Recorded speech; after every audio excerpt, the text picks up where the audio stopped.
Purihin ng Panginoon. Magandang umaga po sa ating lahat. Welcome po dito sa ating pag-aaral na salita ng Diyos mula sa aklat ng mga lumang tipan.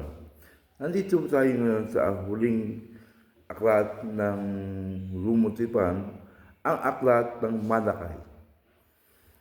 Nasulat ang aklat ng Malakay noong ika-5 siglo before Christ.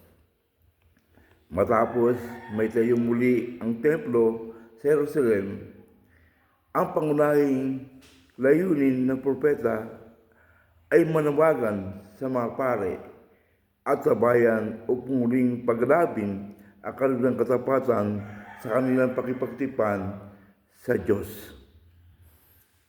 Kitang-kita ang pangihina at kabulukan sa pamumuhay at pagsamba ng bayan ng Diyos. Dinadayaan nila ang Diyos dahil nila binibigay sa Kanya ang mga dapat nilang ipagkaloob at hindi sila namumuhay ayon sa Kanyang turo. Subalit dating si Yahweh upang atulan at dalisayin ang Kanyang bayan.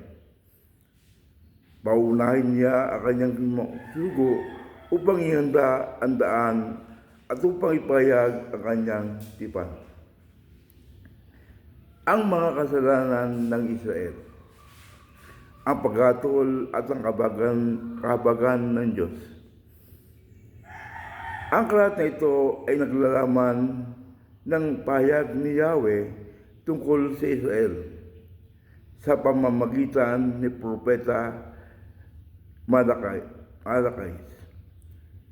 Sinabi ni Yahweh sa bayan ng Israel. Purihin po ang Panginoon. Purihin po ang mga salita ng Diyos.